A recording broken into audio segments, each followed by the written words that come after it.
Vamos al grano.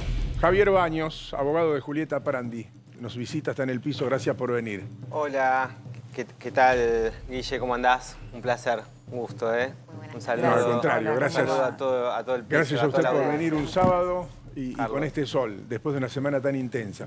20 años, es mucho lo que pidió la Fiscalía. Y generalmente, decíamos al principio de este programa, no hay tanta distancia entre lo que pide la Fiscalía y lo que termina resolviendo la justicia. Es raro que se vaya de 20 a 0, digamos.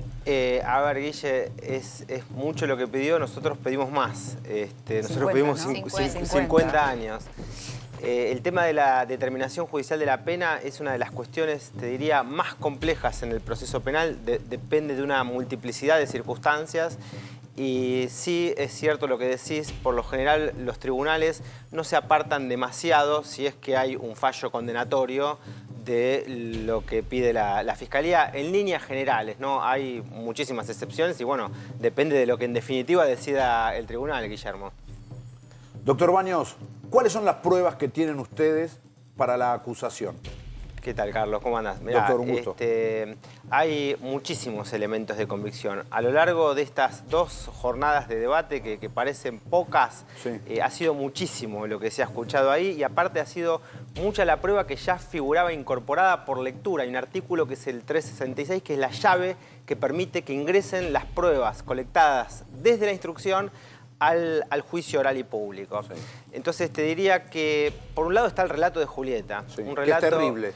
Un relato terrible, un relato que es mantenido en el tiempo, porque la primera denuncia es del año 2021, es decir, mantenido durante 5 años en multiplicidad de entrevistas, en multiplicidad de audiencias, en multiplicidad de interrogatorios, frente a peritos de parte, frente a psicólogos, frente a psiquiatras forenses, frente a las psicólogas de la asesoría pericial departamental, que dependen de la Suprema Corte de Justicia de la Provincia de Buenos Aires, y frente a la Oficina de Asistencia a la Víctima. Es decir, que hay una multiplicidad de profesionales completamente preparados, perfectamente objetivos, sobre todo los que dependen del Ministerio Público Fiscal y de la Suprema Corte. Y además hay peritos de parte y todos son consistentes, todos son coherentes en el sentido de que el relato de Julieta, mantenido durante 5 años e incluso en más de 192 entrevistas, porque hay una de las psicólogas que realizó con ella 192 entrevistas a lo largo de estos 5 años. Se sostiene. No solamente se sostiene, no hay ninguna fisura, no hay por dónde decir, bueno, este relato puede Lo que pasa son los dichos de ella, porque es muy difícil de probar este tipo de temas, ¿no es cierto?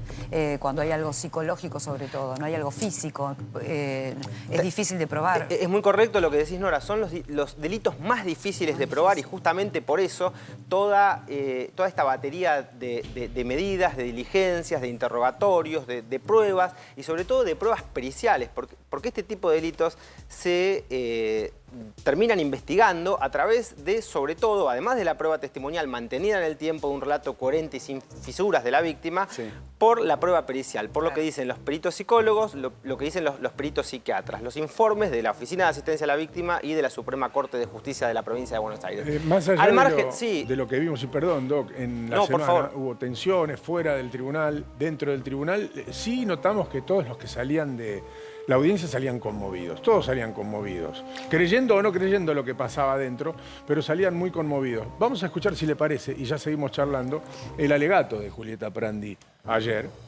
que generó también una gran conmoción pública. Y además, enseguida se lo vamos a preguntar al doctor en algunos puntos, en caso de que la justicia falle en contra de su exesposo, es decir, a favor de Julieta Prandi, se va a generar jurisprudencia. Será algo novedoso en la justicia argentina. Pero escuchémosla. Es un horror. Y yo ya estuve muerta. Porque todavía no me siento una persona libre, plena y viva y feliz.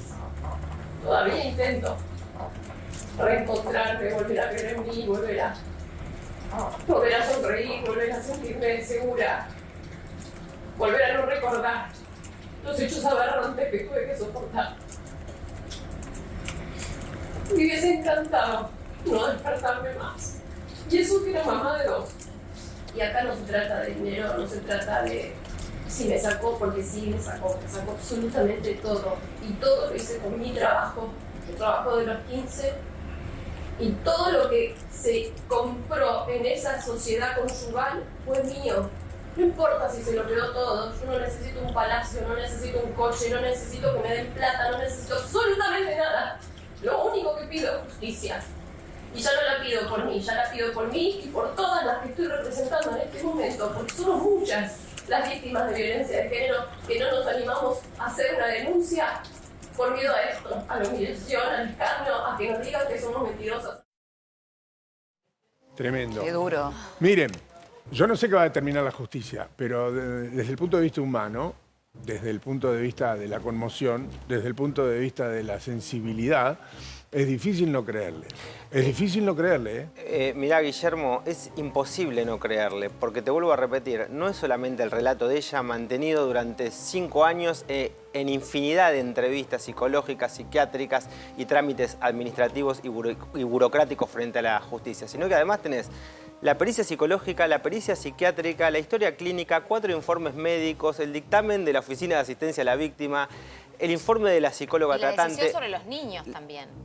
Sí, es verdad lo que decís, Luciana, pero con el tema de los menores yo no me quiero meter porque hay un... Lo digo yo, lo agrego yo como comentario, digamos, desde el punto de... reforzando lo que dice Guillermo, ¿no? Del sentido común, que también el derecho necesita seguir el sentido común. Entiendo a dónde apuntás y tenés razón y está perfecto desde el punto de vista periodístico. Como letrado tengo una suerte de bozal legal para hablar del tema de los menores que lo... No, y está bien que no, Está bien, no está bien. profundicemos. Trataría de dejarlo aparte. Sí. Ahora te digo, a esa toda prueba pericial que hay, digamos, contundente, que es imposible de revertir, se agregan las declaraciones de 13 testigos que fueron declarando a lo largo de las audiencias. Obviamente que el delito se comete entre 4 paredes, pero todo el contexto, todas las circunstancias concomitantes, todo lo que rodea y que hace a la verosimilitud y a la credibilidad del relato de la testigo, también es incontrastable. ¿Es cierto que no pudo presentar testigos? O sea, ni su madre ni su hijo. A ver, Nora, la defensa prácticamente no ofreció prueba, ofreció un único testigo que cuando terminó declarando a favor de Julieta, porque lo único que hizo fue corroborar lo mismo que había dicho Julieta Prandi en la audiencia. Y te voy a aclarar un punto, una nota al pie, si se me permite, con relación a eso que escuchábamos recién de Julieta. Esas son las palabras finales, esa no es la declaración de Julieta. La declaración de Julieta duró prácticamente una hora y media y fue desgarradora. Desgarrador. Si No, eso, todos salían conmovidos, muerta, dijo. Todos salían conmovidos. a ver, Yo ya estuve muerta, el dijo. que no lloró tenía realmente un corazón de piedra. Vamos al otro lado, porque también Contardi usó la palabra, usó su derecho y dijo esto. A mi madre y a mi hijo mayor. Los jueces fallaron a mi favor para poder ver a mis hijos. Mis hijos fueron amedrentados por Prandi utilizando los medios de comunicación. De hecho, esos medios fueron usados para crear una imagen de monstruo sobre mí. Siempre me puse derecho, soy inocente y ante cualquier decisión que tome el tribunal, seguiré luchando por mi inocencia y para poder estar de nuevo con mis hijos. A ver, Guillermo, yo les pregunto a Carlos, ustedes tienen todos muchísima experiencia en este tipo de situaciones.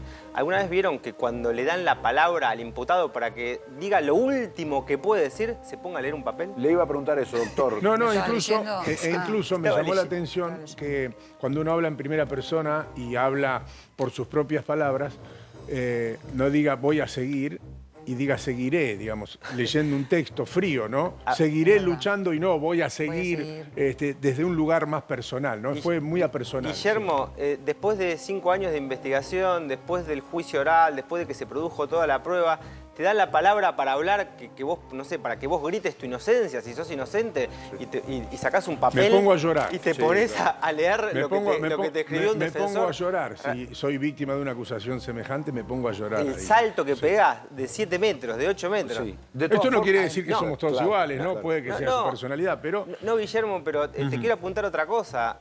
¿Vos sabías que Contardi, a lo largo de los 5 años de investigación, no se quiso someter a un interrogatorio, no se quiso hacer una pericia psicológica, no se quiso hacer una pericia psiquiátrica? Si vos no tenés nada para esconder, no tenés nada para ocultar, ¿por qué no te someterías justamente a la única prueba que puede demostrar cabalmente que lo que te están diciendo es mentira? ¿Sabés por qué no se sometió a las pericias? Porque hubiera saltado todo lo que surgió del propio juicio oral. ¿No se puede obligar a una persona a hacer una prueba Y a ver, psicológica? vos no podés obligar a un podés. imputado ni a que declare, ni a que conteste preguntas. Claro. Si él se opone sistemáticamente, vos no podés hacer nada. Ahora, eso no quita que vos no puedas valorar después, que el tribunal no pueda valorar esa negativa, realizarse una pericia psicológica en contra del imputado. Todos los que conocen a Julieta Prandi hablan del cambio de personalidad, más allá de lo que se dice en el juicio, porque hay quienes no declararon en el juicio, pero sí lo hicieron en los medios. De hecho, Contardi lo dice ahí, que utilizaron los medios para deteriorar su imagen. Pero aquellos que la conocieron antes, durante y después aseguran que hubo un cambio notable en su personalidad. E incluso Emanuel Ortega, su actual pareja, dice que se encontró con una persona rota en todos los sentidos, rota en todos los sentidos. Contardi cuando salió también habló con los periodistas, no era la idea, pero finalmente ante la requisitoria y como lo siguieron por la calle frenó y dijo estas palabras. Jamás traté mal a Julieta. Ustedes que eran del medio hicieron notas divinas junto a mi familia, el programa Gerardo Rossini y todo.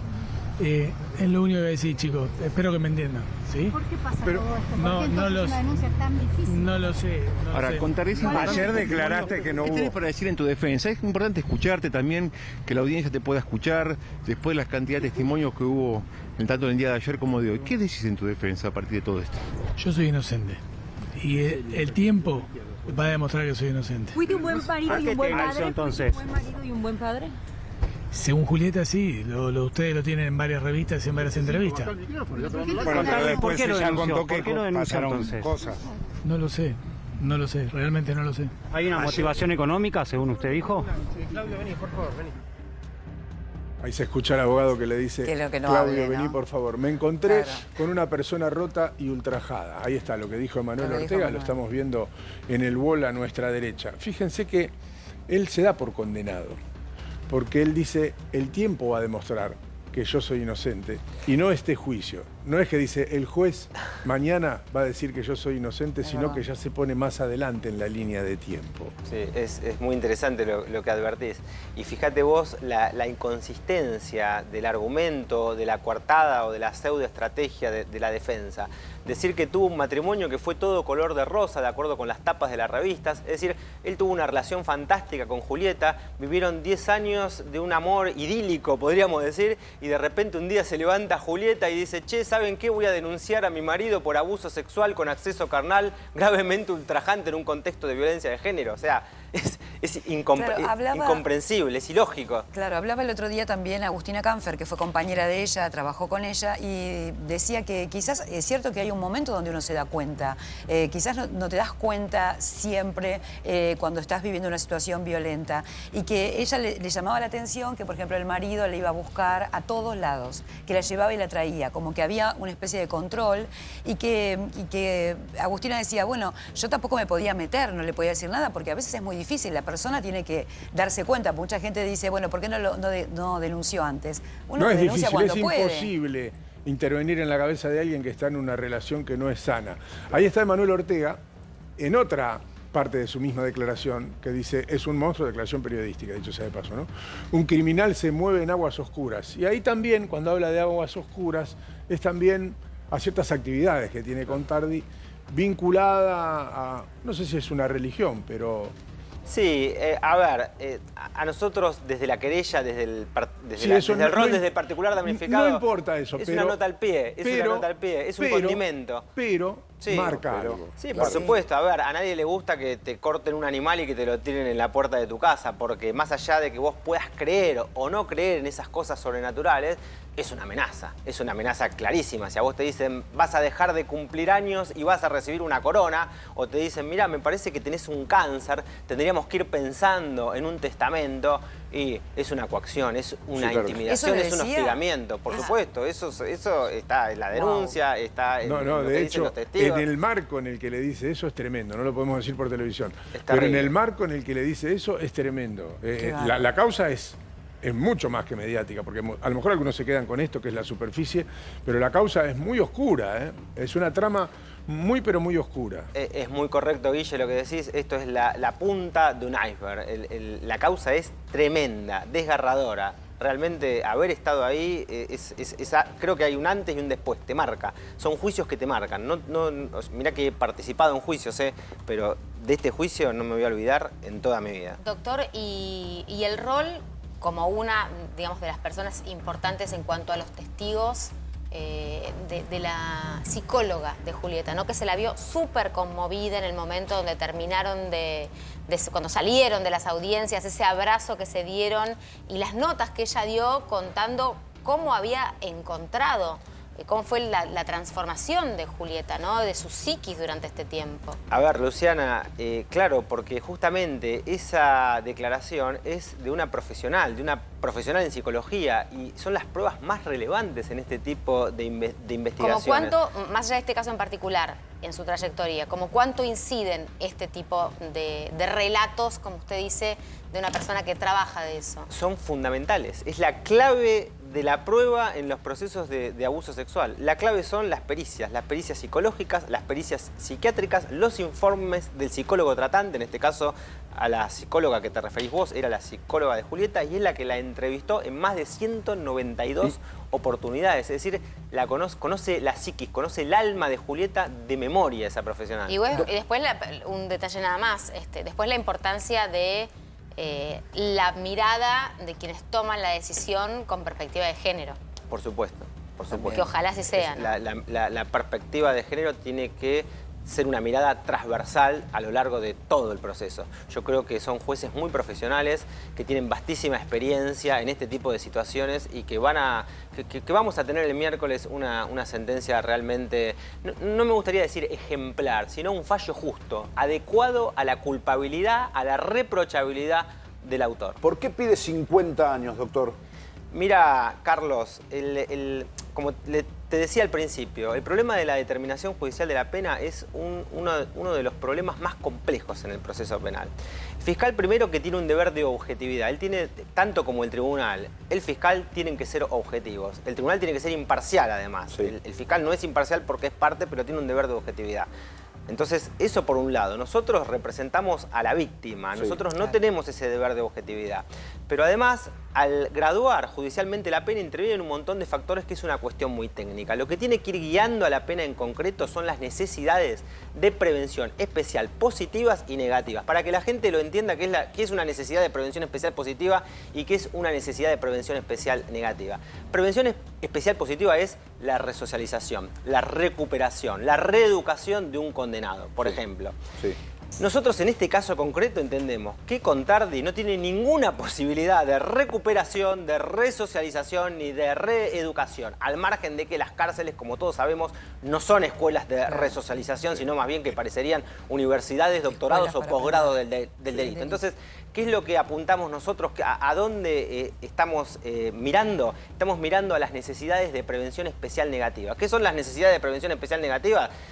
La neutralización de la peligrosidad revelada por este sujeto a lo largo de estos 15 años. Sí, Guillermo, perdón. 50 que pide, 20 es un montón, para que también los televidentes tengan en cuenta, un homicidio simple tiene 12 años. 20 años es una pena altísima. Y no va a estar muy lejos lo que decida el tribunal, porque ya cuando la Fiscalía pide 20 es difícil que diga absuelto o que diga 4 años con cumplimiento condicional. Eso es muy difícil. Es muy probable que tenga una condena seria y que al mismo tiempo por ahí, sin cumplir las expectativas de ustedes, termine generando jurisprudencia. Porque estamos hablando de un abuso sexual de alguien que estaba casada en ese momento. Sí, Guillermo, te apunto algo. Cuando el fiscal pide 20 años, si el tribunal lo condena a 10, el fiscal se queda sin recurso. ¿Por qué? Porque vos, si la pena que impone el tribunal es superior o igual a la mitad de la que solicitaste, ya no podés recurrir. Entonces, si el tribunal impone una pena de 10 años, el fiscal no va a poder recurrir, pero nosotros vamos a poder recurrir. Ahora, créame, yo sé que la gente va a decir, pero ¿cómo? Es poco. Es un éxito igual en el marco en el que se da. Y no lo hubieran conseguido de no ser una persona tan conocida como es Julieta. Si es una persona común, una señora de trabajo de todos los días que tiene que hacer una vida absolutamente común y que no es conocida y que tiene que levantar su voz, probablemente no hubiera tenido condena, hubiera tenido una condena menor, porque es lo que vemos todos los días. Esa es la realidad de la sociedad. Afortunadamente, si tiene algo de interesante este caso, si es que lo condenan a Contardi, es que genera jurisprudencia. Es que el caso Prandi definitivamente le abre una puerta, una posibilidad a todas esas mujeres, como dijo ella misma, que no tiene voz. O que no tienen voz. 100% de acuerdo con vos, Guillermo, con Carlos, es tal cual lo que están diciendo. No es la misma la situación de Julieta que la de cualquier hijo de vecino, pero también quizás eso sea un arma de doble filo. El sufrimiento, el padecimiento, el estar en la boca de todos para Julieta fue una situación... No es fácil. Claro. Bueno, Mira, vergonzante, él dice, perdón, Nora, él dice en la nota, ustedes hicieron notas divinas, ¿no? Como si con eso fuera a convencer a la prensa. Esto lo digo yo, esta es mi opinión. Nosotros trabajamos de esto y sabemos cómo son esas notas. Nosotros hemos tenido amigos que en chiste han hecho un noticiero en Bermudas, con un saco arriba. Nosotros sabemos cómo es el juego de los medios. Nosotros sabemos que posamos o que podemos hacer una nota, sobre todo las notas sociales de ese estilo, donde las cosas se montan, donde la ropa no es tuya, donde la casa tampoco, donde el auto tampoco, donde el jardín es el del vecino. Todos sabemos que es una puesta en escena. Por lo tanto, no corre, entiendo yo, perdón, Nora, no corre eso de... Ustedes lo saben, ustedes vieron las notas divinas. ¿Sabés cuántas notas divinas vi? Es un absurdo. Que es claro, es un absurdo, que no es real. Porque además, si fuera así, ¿qué sentido tiene despertarse de un día a la mañana? Tuve una relación fantástica, me llevaba re bien con mi marido, nos amábamos, y de un día para el otro lo denuncia por abuso sexual agravado para que vaya 40 o 50 años preso, o 20 años preso el padre de sus hijos. ¿Por qué lo diría? Javier, Además, el padre de sus hijos. ¿Cuándo se va a conocer el fallo y en qué momento Contardi puede quedar detenido? Carlos, miércoles a las 11 de la mañana en Campana, en el Tribunal Oral en lo Criminal número 2, se va a conocer el fallo, se va a conocer el fallo y los fundamentos de la decisión. Y si es un fallo condenatorio, posiblemente puede llegar a quedar detenido en ese momento, o quizás el tribunal lo deje seguir en libertad hasta que la sentencia quede firme. Depende estos días del tribunal. Donde cambian las agendas, doctor, y con esto lo dejo libre, donde cambian las agendas, me parece que es importante este juicio, la publicidad que tuvo este juicio, la propagación de la información que tuvo este juicio, porque, insisto, las agendas están cambiando, y sobre todo en las redes sociales, y no hay que olvidarse que hay muchas personas que están viviendo en este momento un verdadero calvario, un infierno, que muchas veces todo el mundo lo sabe o lo intuye y no puede intervenir, que entrar en la cabeza de un tercero para sugerirle algo cuando está en el marco de una relación es absolutamente difícil, que aparecen las definiciones de barrio, pero que generalmente esas definiciones son muy ciertas, el famoso no te metas, que después terminan a los besos, y termina siendo cierto durante mucho tiempo, pero muchas veces esas historias en las que no intervenimos terminan mal. Porque si uno pudiera intuir cuál es la gravedad de la situación, por supuesto que no se quedaría. Y después muchas veces terminan en situaciones muy graves. Mira, si Guille, vos vieras venir a alguien con un puñal todos los días, por supuesto que te vas a ir de tu casa. Esto no se representa de esta manera. No es así. Es de menos a más y terminás metido en un lío donde no es fácil salir. Perdón, Doc. No, por favor, y cierre porque sé que se tiene que ir a otro lado. Tiene agenda. Una frasecita que me llama la atención. Nunca abusé de ella sin su consentimiento. O sea, fíjate la perversidad. ¿No? Nunca abusé de ella. Eso es un fallido. Sin su consentimiento. Es un acto fallido, es una confesión plena, diríamos. Es la traición que le hace el subconsciente cuando se relaja en el marco de una declaración. Doctor, sé que tiene agenda, gracias por venir. Lo están convocando de todos lados. Sí, claro. Y seguramente en la semana vamos a saber cuál es el resultado de este trabajo y de la exposición de este tema. Por supuesto que la justicia es independiente y generalmente no debería sentir la presión de la opinión pública, pero todos sabemos que no es así, que la opinión pública tiene su peso y que los medios de comunicación también, y que terminan siendo ingerentes en algunas decisiones. Por supuesto que no es vinculante, no se va a hacer lo que dicen en los medios de comunicación, pero cuando un tema se expone, finalmente a veces se toman decisiones que nunca antes se tomaron y que la ley además prevé, solo que no se toman por falta de valentía o simplemente porque siempre fue así. Por supuesto, Guillermo, esperemos que realmente se haga justicia. Un placer haber venido a este piso, compartir la mesa con Carlos, con Luciana, con Nora, también con el colega. Así Darío. Con Darío. Muchísimas gracias. Gracias, doctor. Gracias a usted. Gracias por haber venido. Gracias. Luciana, al final no aprobó nadie. Era cierto que se habían